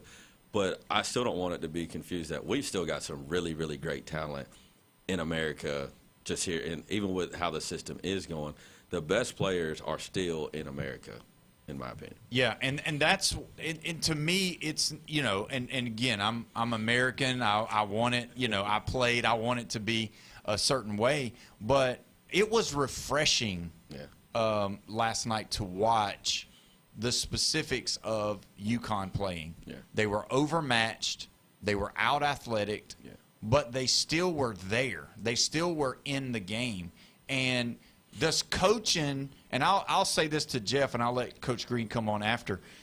Jeff, did Hurley last night, with seeing how much was said against him, did he step up in your coaching as far as being one of the greats to ever coach college basketball because of what he was able to do with the team that he had compared to the team that he was playing? Yeah, and I think he actually got a couple of good calls that were in his favor. If they didn't go in his way, he was going to act like his little whiny baby self that he usually does, which I don't really like at all. But he really acted very well. I was very happy that he didn't act like a little whiny baby like he usually does. And after the game, that firm handshake and everything and the congratulations, it was like it was heartfelt. It was definitely like he meant it, and it wasn't just like a thing where it's like, yeah, well, I guess you won. You know what I mean? Yeah. It was. I have more respect for him, more than Gino Auriemma. Same question, Coach. Do you think the way he coached is he one of the greats? He is right now. I think he's the best coach in college basketball. I think he's proven that over the last 4 years. 2 titles, 3 championships, appearances, and I want you to think. I like to play the what if game. If he wins that game last night, let's say UConn wins, he's won 3 championships in 4 years. Yeah. And think about, like, he's up there. I think Roy has 3. Yes. I'm trying to think. Cal only has 1, or any of these guys. Self. Like, he's up there. He's creeping up on, Coach K. I mean, nobody will catch Wooden or any of those people, but he's in the realm of some of the better coaches, and he's fairly new. I know he's older. Right. But this is his second. He was at Rhode Island, and then this is his second stop. He's very young in the game, and to do that, and I know he lost, but for him to have these 3 championships, he's in a different element. And I want to say this real quick. I know we were talking about the NIL and stuff like this. I was listening to the radio. Do you know what they were doing at 12:01? Dan Hurley asked a question. He said, "What time is it?" The reporter says it's 12:01. Do you know what they were doing at 12:01? Checking the portal. Wow. After a national championship. Wow. Checking the Michigan coach. Can't even celebrate. Checking the portal to see who jumped in the portal. Oh my gosh. This is the new time. It's a new era. Jeffrey, you were blowing on there. What do you think about that? That's relentless. I mean, you would think you wouldn't have any more energy past midnight. And didn't that game end like 10:40 or something like that? Hurley went to his press conference, and his first question was, "What time is it?" And a reporter looks and says, "It's 12:01." And he goes, "He's got to check the portal." So wow. That's where we're at, where you can't even celebrate, win or loss. You don't even have time to relax. You've got to see if Joe Blow from Duke left so I can jump on him in the portal. Wow. Because it does matter who comes first. It does matter who reaches out first. What kind of selling tool, okay, if Dusty, you jump in the portal, and Dusty Mays is FaceTiming you at 12:04 with a championship trophy in his hands, and he's saying, "Hey, you want to come here next year?" Like there used to be a old country song that said that Willie Nelson sing that said, "You were always on my mind." Okay. These guys are on their mind. And if it sounds like, there's the 2 guys that just played for the national championship, and those guys are worried about next year already. Yeah. You've got to re-recruit your own team, or the guys that clearly aren't going to, like Yaxley, doesn't have to re-recruit him. He's going to the league. But these other guys that may stay, I've got to figure out if they're coming back. Like, I've had some conversations with people who've talked to some college coaches recently, and one of the things that they ask is, "Hey, let me know what you're doing, because I got to figure out if I've got to fill your position."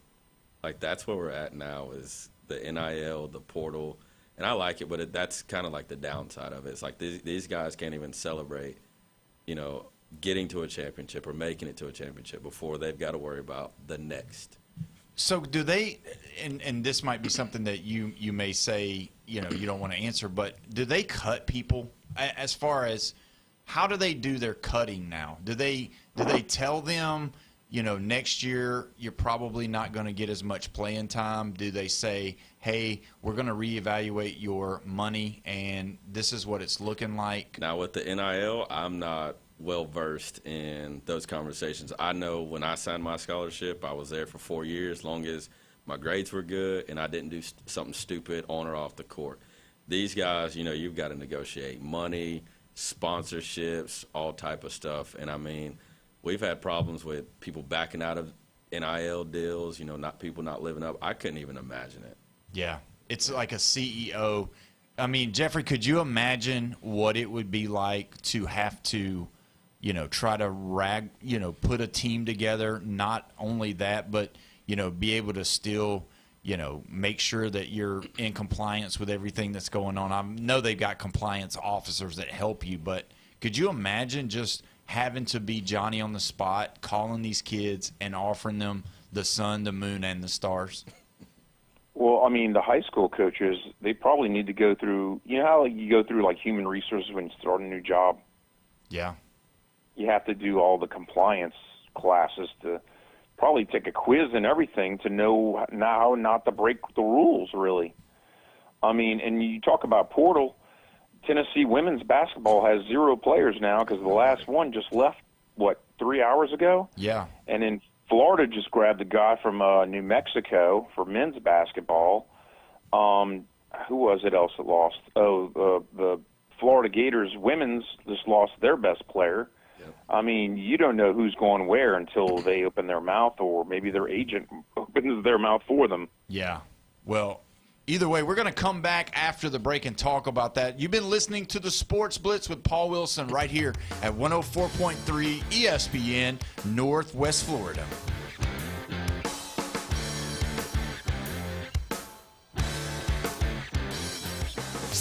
ESPN Northwest Florida. The Dan Patrick Show. Dan Patrick. You know, I'm watching the game, and I found myself rooting for South Carolina because of the way they played.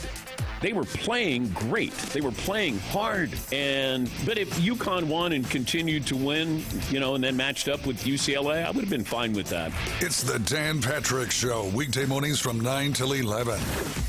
ESPN Northwest Florida. This is Joanna with ESPN Northwest Florida. Here is your weather forecast on this Tuesday evening. As we head into tonight, some clouds and a low of 61 with a moderate breeze out of the east-northeast around 14 miles per hour. For tomorrow morning, some clouds and a temp near 71. In the afternoon and evening, partly cloudy and a high around 74. For Thursday, mostly sunshine and a high of 77. This weather forecast is brought to you by Earthworks of Northwest Florida. Thank you for keeping that dial at ESPN Northwest Florida. Rely on it. Looking to upgrade your truck? It's Blue Diamond Truck Accessories in Panama City. They sell, service, and install it all. Light kits, bed covers, bumpers, winches, lift kits, and any trailer hitch you can imagine. Blue Diamond Truck Accessories, just west of Frankfort Avenue on 15th Street. Find Blue Diamond Truck Accessories on Facebook or call 850-914-0265. Blue Diamond Truck Accessories, 850-914-0265. Are you living with chronic pain, anxiety, or sleepless nights? You don't have to just get by. You deserve to thrive. At Thrive Alternative Medicine on Panama City Beach Parkway, Dr. Laughlin and counselor Suzanne Clark provide a compassionate path to relief. From medical marijuana card certifications to professional mental health counseling, managing conditions like PTSD, chronic pain, and the complexities of cancer. Book online at thrivealternativemedicine.com. thrivealternativemedicine.com. Find the relief you deserve. 104.3 ESPN Northwest Florida gets results.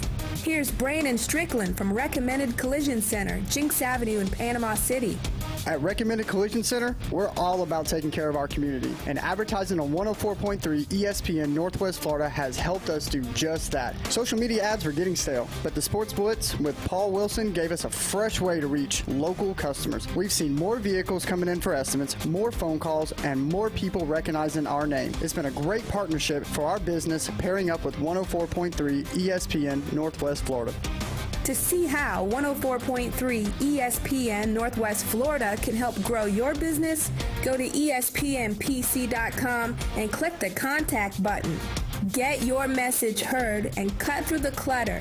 Go to ESPNPC.com and click the contact button.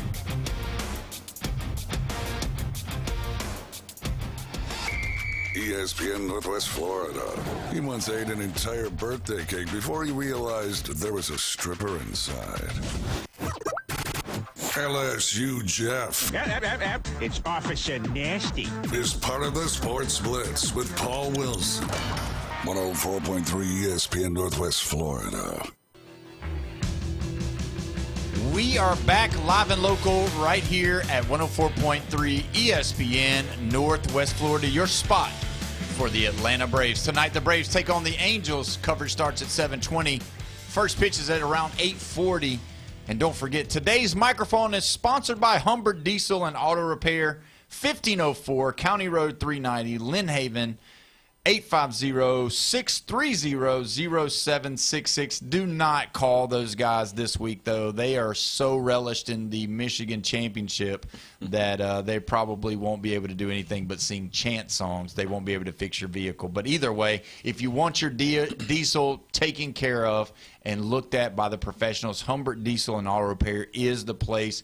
Ty and those guys take good care of you, and they are thorough. So if you have any problems, any questions with your diesels, 850-630-0766. Jeffrey, when you think of the NIL and you think of how the games have changed, this is 2 years or 2 different basketball and football seasons that now we've seen not only the Big Ten win, which is, very hurtful, but it's also seeing these grown men playing college athletics. And you say, what are you talking about? Well, the days of your 18 and 19-year-olds leading the teams, I get it. You're going to have your stars. You're going to have those guys, the one-and-dones that come in and do something. But that was the biggest thing about the one-and-dones that everybody was saying is there was no development. There was no team chemistry. There was no building for the future, knowing what we're going to have next year. Just like Coach Green said, that they are on the phone lines at 12:01 trying to figure out who's in the portal, who's not in the portal, all of that. With all of that being said, has our college game now, do we not call these guys kids anymore, that we're just going to have to call them young men because now the winners, the champions, have been showed in football and now in basketball that the older teams win the championships? Well, it's a mixed crowd, and we sure did respect Duke and think that they were the third best team coming into this tournament. And, I mean, look, they had like 3 starters that were freshmen. So you want to call them, half of them, kids because of their age.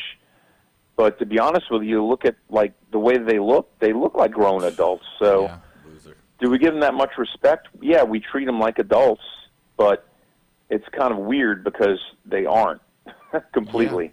They aren't completely developed as far as, and I don't want to use the word mentally, but even personality-wise, they haven't gotten there yet. You're exactly right. Coach, when you look and think about all of those teams, like, we talk about Calipari's teams, we talk about all these Duke teams. I mean, the talent that has flowed through Duke, the talent that's flowed through North Carolina, but even still, with all of the stars, I mean, I remember when Zion and R.J. Barrett were together and, the other guy, Cam, I can't remember, Reddish, yes. They were all on the same team. Yeah. They were dominant. Yeah. But they didn't win. Yeah. And you look at the Calipari teams where he had all the freshmen, where he had Devin Booker and he had Karl Anthony Towns and he had the twins and he had all of those people, a couple, 7-footers, a lot of NBA players. Mm-hmm. They didn't win championships, and they came and they lost. They made their mark. They were, undefeated, but they lost to a team that had seniors and juniors and people that have played. Are we still going to see that, or when will the young ones break through and actually take it?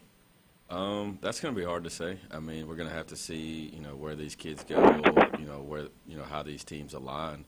But I can sit there and say, I know he said Duke was the third best team. Obviously, I'm a Florida Gator fan. I'm a homer. I honestly thought Duke was probably, to me, the best team. Mm-hmm. And I was texting my college buddies. I said, Shire is punching the air right now after UConn won. I said he's punching the air after they got to the championship game. And I don't think it was because of the team was older. I don't think it's because UConn was older. I think they just made a bonehead play at that time. I truly felt like that Duke team could have won the national championship. But sometimes it's just a matter of, like we talked about, UConn and Michigan were both cold last night. They both couldn't shoot. But what about these young teams that come in, and maybe it's just not their night? Sometimes it's about who's hot right then and there in that moment. And maybe the Kentucky teams that have the Devin Bookers and the Cats and all these guys that lost, we just talked about, maybe that was the 1 out of 10 times that they were going to win. The other 9 times, they probably do win that game. Yeah. So sometimes it's just a matter of who's playing well that night. And obviously with the older guys, they do have that experience. And, before they would have that chemistry, but now, with the team shuffling around, the NIL, things like that, sometimes you just run into, a buzzsaw one night and it just happens. What do you think about, okay, so we're going to talk about it. Obviously North Carolina's job was filled, but let's talk about, you brought up Jon Scheyer. Yes, sir. So it's been discussed on this show, specifically right where you're sitting, that if he don't win a championship within the next 2 years, is there a possibility that he's gone? So I try not to be critical. Well, I know me and you are friends on the old school social media, Facebook. You might have saw my post about Jon Scheyer. And I said, he's not that he's overrated, but he's lost some big games. Yes. And you can't sit here and tell me who was the favorite this year. Who did everybody pick to win the national? I know Michigan was a popular pick. I know Arizona. Duke was the favorite. Yeah. You know who was the favorite last year? Duke was. Think about the loss that they had to the Cougars last year when they were up. They missed free throws. They turned the ball over. He's up 19. I didn't even watch the game. I woke up to the ESPN update of Mullins hitting the shot, and I go back and watch. How are you up 19 and then have that play right there? And I know they're kids. We make mistakes. You and I played. We've made bonehead mistakes. Yeah. But there's pressure there. Like, you're repeatedly getting the #1 recruiting class, and you can't pull through. I hope he does, because I told you I like Duke. I like everything they stand for. But people are going to start to say, can he win the big game? It's cool you go 30-2 in the regular season. They care about, like, 3 things. Did you beat Carolina? Did you win the ACC championship? Did you win the national championship? Split with UNC. He did win the ACC championship, but he got beat early again in the NCAA tournament. Do you think, because Jeffrey thinks that those rivalry games matter like they used to? I'm a flip the script on it. I don't think they matter as much as long as you can win in the postseason. I will tell you, I went to Charlotte. My 2 best friends, my 2 college teammates, they are from Carolina. The memes and stuff that we send back and forth. When those games, if they win, they know they're going to get a Duke Blue Devil, a Zion dunk or something. And then when they win, I'm going to get some type of Carolina. That matters. And, I mean, it matters not only to the Carolina, but just to basketball. That is one of the greatest sports rivalries, in history. It's up there with, Ohio State, Michigan. For me, I'm a homer. Florida State, Florida, these type of rivalries right there. So it does matter. If he loses those games, people in Carolina are talking. When he lost, the chatter amongst when they lost to UNC was not good. Okay, he made up for it with the ACC championship, but then it got brought back up when you lose in the tournament. Now I know you're not going to win every year, but when you're the favorite 2 years in a row, it's kind of, I don't know, it's not a good look. And with Jeffrey knowing that they've got the new coach coming in, Mike Malone, he's won 510 games in 12 NBA seasons. If he starts whipping, and when I say whipping, if he starts whipping Jon Scheyer, do you think Shirer's going to be out of that job? Well, I mean, Shire's got to miss like the Elite Eight for it to happen. I mean, he gets to the Elite Eight and Final Four almost every year. His job is safe, I think. I don't think that the fact that, the big brother or little brother or whatever you want to call it, sister, is winning. I don't think it's really going to affect his job performance. But he can't keep on losing to lower seeds. And I know this is just a 2-seed over a 1-seed. It's not that significant. But, I mean, you have the stars. You have the flags. You have the, what was it, Knepple or whatever his name is? Kneppel. From last year. Yeah, and then this year you got the 2 boozers, Are these guys, are both of them gone? Are you going to have to have 2 stars for next year? I mean, if you look at it, what's the most change is not just the European players, but the fact that you have stars that are in the tournament and they can't win in the tournament. And, I mean, you were big on that BYU guys, the leading scorer in the nation, right? Yeah. Acuff was number 3. Boozer was number 9. Phylon is number 11. I mean, we go on down the list. The Wisconsin guy was 19. And these are just the players that are in the tournament. I drop all the way down to 33 and see Gonzaga. They got upset too. All the star players, it doesn't matter if you have one star player, you're getting upset in tournament. You know, it's a big disappointment, and expectations are high because you have that marquee player. And if Duke just keeps on having just marquee players and can't produce the wins, sure, he's out. But if he keeps on getting to the Elite Eight, I don't think they're going to touch him. Yeah. What do you think, Coach? Do you think, I mean, if he gets, is that the level that he has to get? Because you just showed me that he's got the #1 recruiting class coming in for next year already. Yeah. Now, that's probably not including the NILs. There's probably going to be – that's just high school. Yeah, so he's got the #1 high school recruiting class coming in already.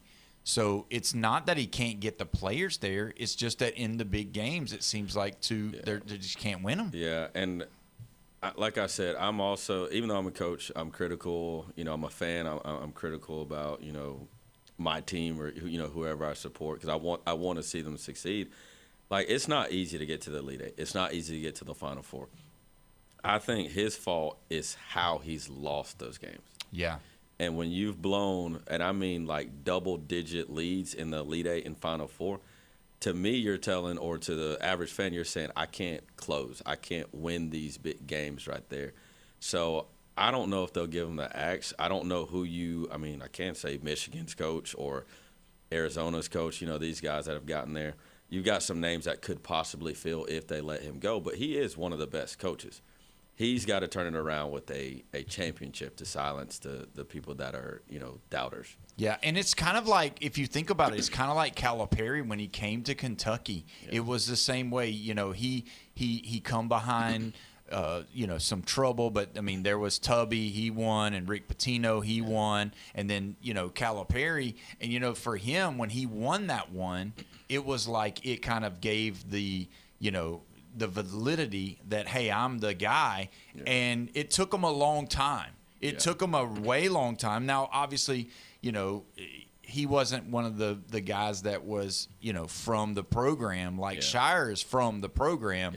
I could see totally if he consistently gets bumped out of, say, from the Elite Eight, you know, and back, if he don't make Final Fours consistently, I could see within 2 to 3 years, if he don't win one, him gone. And I'm just going to tell you, if Dusty May, if Tommy Lloyd, if even Nate Oates, if these guys, and then you don't know what Mike Malone's going to do. If these guys stay where they are and continue to build and continue to grab these top NIL guys mixed in with a couple of new freshmen or whatever, it's not going to be an easy road with Duke getting back to the championship because parity now has flattened in college basketball. I mean, who would have thought an Illinois team that had played really good all year, but everybody's like, oh, they're just, you know, weak conference or whatever. Now we see that the Big Ten was probably the strongest conference in college basketball with Iowa, Purdue, Illinois, Nebraska, and now Michigan.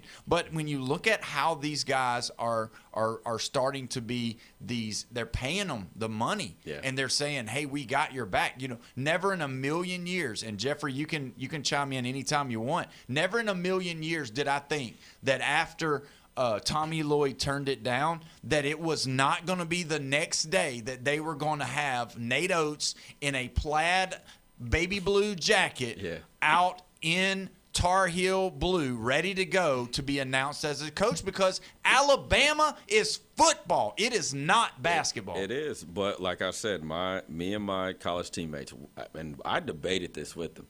They're like, UNC this, UNC. I said, UNC is not – in name, that logo means something. I'm not disregarding that. But like you said, at Alabama, they're paying Nate Oates millions of dollars, and I can go out and go pay millions of dollars to get the top talent. The kids, I'm gonna be honest with you, kids don't care unless like you grow up in Raleigh or these Carolinas, and you want to go to Duke.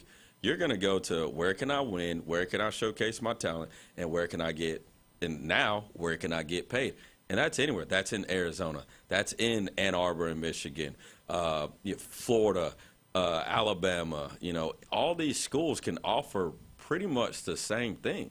And the thing, too, you've got Nate Oates, who is a basketball genius. You have the guy at Arizona who's a basketball genius. So I'm going to get great coaching.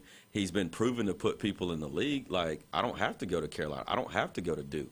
I can go team up with Joe Blow over here in Michigan, and we can go win a national championship. Wow, that's crazy. We're going to go ahead and take our next break. When we come back, we'll finish this off and talk about a little bit who's the leader for next year. You're listening to the Sports Blitz with Paul Wilson right here at 104.3 ESPN, Northwest Florida.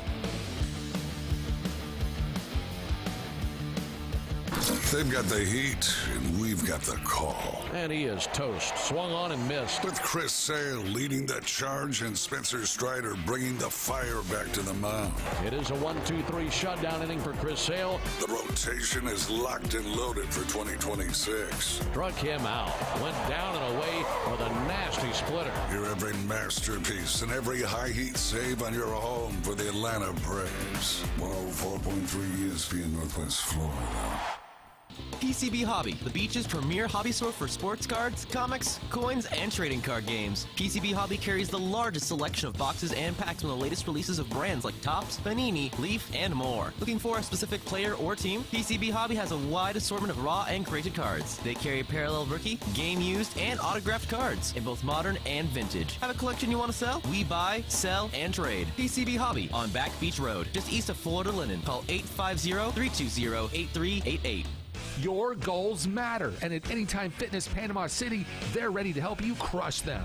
With expert coaching, personal training, and virtual workouts through the Anytime Fitness app, you'll have all the support you need inside the club and beyond. Limited time only. Join today for just $1 down and start your fitness journey now. Don't wait. Visit 107 West 23rd Street, Suite W8, or call 850-818-8184. Anytime Fitness. Let's make healthy happen. ESPN Northwest Florida. The Atlanta Braves play here. Head first slide, 2 RBI triple. Tonight, the Atlanta Braves send Ronaldo Lopez to the mound with a 1-0 record and a 1.64 ERA. It's the Atlanta Braves versus the Los Angeles Angels. Coverage at 7:20, first pitch 8:38 on your home for the Atlanta Braves on the Gulf Coast. ESPN Northwest Florida. The Sports Blitz on 104.3 ESPN Northwest Florida, where the listeners call the plays. What do you like about this guy? He's all flash. He's no substance. And if there's a better opportunity, he's going to jump for it. 104.3 ESPN Northwest Florida. Welcome back. You're listening to the Sports Blitz with Paul Wilson right here, 104.3 ESPN Northwest Florida, your spot for the Atlanta Braves. Don't forget, tonight the Braves play the Angels starting at 7:20. First pitch is at 8:40. And then don't forget, tomorrow night, the Orlando Magic tip-off right after the show, 6 o'clock. You want to be a part of the show, you can be. 850-215-6290. We got Jeffrey here. We got Coach Green here. You know, when you talk about all of these coaches getting changed and coming on and all of that, was it a shock? And, Jeffrey, I'll go with you first. Was it a shock that we saw Mike Malone come out of the broadcaster booth and go straight back into college where he had been a successful NBA champion with the Nuggets? Yeah, absolutely. He wasn't even in our top 10. And it's been 26 years since he's been in the college ranks. That's a long absence. And I just wonder, you know, will he be more equipped due to the college game looking like the NBA game when you have these guys maybe that aren't making more than you but are making a lot of money and, you know, like what Coach Green said earlier, a little softer, but, you know, you're having to deal with some of the things that they want to do. Do you think it's going to be a easy transition for him? I think it's not going to be that hard because, I mean, if you tell people from Europe that you coach the Joker at the Denver Nuggets, they'll be like, oh, where do I sign up? I want to be the next Joker. Oh, my gosh. I didn't think about that. Yeah. I didn't think about that. Yeah. And he's going to have Joker is probably going to come to North Carolina. So you're going to have Michael Jordan there. You're going to have Joker there. Yeah. And then Malone's going to be like, hey, can you come over and do this for me? Yeah. So how big of a sell is this guy going to be for that program? Do you think they're going to be back relevant? Because obviously when you watched him, and I did, I actually did watch him because I was curious to see how he was going to, do as they started getting better and better, and Joker started, getting more fame and all of that. This guy knows basketball. This guy is not a rookie at all. No. How do you think he's going to do it in North Carolina? He's going to do great. He's a proven coach. His dad he comes from a coaching family, so he's been around the game his entire life. My only concern would be, the NIL piece of it. X's and O's, he's not going to have a problem with. I feel like he's got to surround himself, and obviously, him being a NBA head basketball coach, he's well connected. If he can surround himself with some great assistants who are great at recruiting, can navigate through the NIL, I think he's going to do really well. North Carolina's going to get players. I wasn't the biggest Hubert Davis fan. Yeah. I think he got him to a championship, got him to the tournament a couple times. But I think Malone is going to do pretty well there. He's a great coach. He did well at Denver. He's not going to have Jokic, but he'll be able to recruit. If I can get this kid to fit my system, I can show you, I can make you into a league player like Jamal Murray. I think he can, have a lot of success there. I want to read something that Coach K said about it, and obviously, being from Duke, he can't not have some banter. He said they had an NFL champion hired as the coach in football, and Duke beat Carolina. So bring who you want. We're going to be fine. Yeah. Do you think Coach K's a little worried, or do you think that's just he's just Coach K's. Honestly, they're probably friends. If I had to take a guess, I'm pretty sure he was probably on his USA staff at some point, or they're probably coaching buddies, and he's just poking fun at him. Yeah. Yeah. Oh, my gosh. All right, so just so you guys know, as of 12 o'clock today, 2,300 entries in 2026 transfer portal, 1,150 in the Division I basketball already. Yeah. So 1,150 players have said we're going to go. How sustainable is this, though? I mean, because we just had a long conversation about baseball and how it's kind of out of control, and the ones that are paying the money is doing this and doing that. How is basketball in college going to be different, though? Because you can pay these guys a lot of money, and whether it's whether you've got reason to pay them, maybe because of how good they looked or whatever, but I mean, you got to have the right players. We're going to see the second fiddle to this year's Indiana championship. Yeah. We're going to see whether or not Signetti is really who everybody thinks he is. Is he going to make this team just as good as last year? Are they re-upping, right? And everybody's saying yes, he's going to. Okay. Well, you know what? Google him. We'll see. That's right. He is. But I mean, is Dusty Mays going to do the same thing? Is he going to grab 5 new starters? Is he going to grab some foreign players mixed in with a few Division I players? And I mean, is he going to re-up? Is Todd Golden going to re-up? Is Tommy Lloyd going to re-up? Is Nate Oates going to re-up? And if so, are we just going to consistently see the money from these colleges just continue to rise to a level that we've never seen before? Yeah, I think that's where we're headed. But I don't think the NIL is going to hurt your Tommy Lloyds, your Todd Goldens, your Dusty Mays, because now it's like, okay, I know what works. I know my system, and I know what player I need to be a part of my system. So honestly, I think it may – I wouldn't say make it easier for them, but obviously with Dusty May, the Todd Goldens, Shires, these guys that can say, hey, we can get you to this level right here. Our program is at this level right here. I think the NIL is sustainable in the fastest that it's going right now. Jeffrey, what do you think? Some schools going to be broke. Well, and to be honest with you, go ahead. If the final 25 came out for college basketball, and really, if you ask me, how many of these schools have money? I'm going to tell you 22 of the 25, because the only 3 that I see that probably don't have a whole lot of money really is Iowa State at number 8, Gonzaga at 18, and Louisville at 23. Those are the three poor schools in the top 25. So do you think that's going to consistently you don't think it's going to consistently go up? You don't think that that the money, even though, because they're coming up with new ways, they're coming up with new packages, they're coming up with new LLCs to be able to pay. Now, we all know that President Trump has said some stuff and is putting out an executive order to kind of curb it, and all of the powers that be that are in the conferences are all on board because they see no end in sight. Because these schools are going to have to pay so much money. Well, they're going to have patches on these basketball uniforms saying Pennzoil.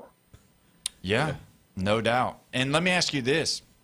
We joked about it, and Coach Dream brought it to my attention again. How's Will Wade going to do with all these new successful coaches? What is Will Wade going to do? Is he just going to start, opening the bank? What's the chicken finger place down there that's going to be on their jersey? What's it called? Raising Cane's. Raising Cane's. Awful. Is Raising Cane's, are they going to be able to pay all these kids to come play for Will Wade now that everybody can pay players, not just him?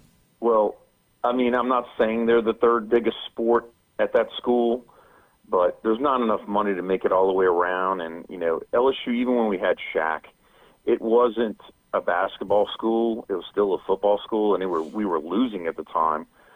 Can we be like top 6 SEC? Sure. Can we be top 2? Probably not. This is a different time, and now we're having to pay people out in the open, and other people are doing it too. You can't compete. LSU cannot compete at basketball, not with these other guys having so much money. Do you agree with him? The money side, they're probably not going to be able to compete. But he is, he's a good coach. He just does some very terrible things. But he is a really good coach. I could see them having some type of success. He's won everywhere he's been at, not at as much at NC State, but his McNeese State teams were really good. So he can coach. So let me ask you this. We've got these guys. We've got Izzo. We've got Kelvin Sampson. We've got Rick Pitino. And I would even put Coach Calipari and Rick Barnes. Mm-hmm. So these guys are kind of in their latter part of their careers. Yes, sir. Do you see these teams falling off to these new guys, Dusty Mays, Tommy Lloyd, the Illinois coach, Todd Golden, John Shire right now. Now we've got Mike Malone, who even though he is older, he's new to the college game, since he's been here. Are we going to see a drop-off with the teams that we've always, the Houstons, the St. John's? Are these guys going to – and I'm sorry, I didn't even mention Hurley. And Hurley's in that upper echelon of coaching as well. Yeah. Are we going to see the drop-off, in your opinion? I think it's going to be very dependent on what school we're talking about. Like Michigan State, I wouldn't say they would have a drop-off. They've been a basketball school for years. And then obviously they would hire somebody great to replace Izzo. As far as, with Kelvin Sampson, I could honestly see them, I hate to say it, I could see a school like that falling behind because they were so bad before he got there, and he had to pretty much resurrect that program. And I don't even think they were good, until they had like Akeem before that. Right. That stretch right there. So I could see some of these lower-end basketball programs being not as good, but your big-time, your Power 4 ones, probably not as much. What do you think, Jeffrey? Do you think these guys are going to get passed up by these younger guys? No, I think it's totally dependent upon which school we're talking about, because I don't think of Knoxville as being like a basketball destination, but let's look at it. It's freaking Rick Barnes. Come on. I think he's actually going to make a Final Four once, and that school needs it. And there's schools like Memphis that are in a prime location to get a lot of talent that are not going to rise up because they don't have money. Do you think Coach Cal, though, because Arkansas, you talked about Acuff. You talked about Acuff, but he's got to have somebody come in like that. But he's not going to have the best NIL player to come to Arkansas. He's going to have to do it another way because he can't pull, right? Can he still pull like he used to at Kentucky? Yeah, I don't know. I haven't looked to see how much each team has spent, but I could make the argument that Arkansas probably has a decent NIL budget. They're a really big school. They've won some championships, and they have a really big following of Arkansas fans. And it's still Coach Cal. Like, yeah, he didn't win all the championships, but look at his pedigree of players. Yeah. And it's even still with Acuff, you know. He's still going to get those players. So you think that matters? That part still matters. Yeah, if my son was a top-rated recruit in the 12th or, you know, senior right now, I would look at Arkansas. I mean, I wouldn't want to drive to Arkansas to, you know, to do it. to do it, but I mean, if Kyle's there, yeah, he can get my son to the next level. Wow, I'll do it. That's cool. Well, thanks so much, Coach Green. Jeffrey, thank you. Bone Crusher, thank you. We're out of time. We will see you tomorrow. You've been listening to the Sports Blitz with Paul Wilson at 104.3 ESPN, Northwest Florida. Are you sick of the old sports talk? The vanilla opinions, the polite debates, the hosts who are afraid to say what they really think? So are we.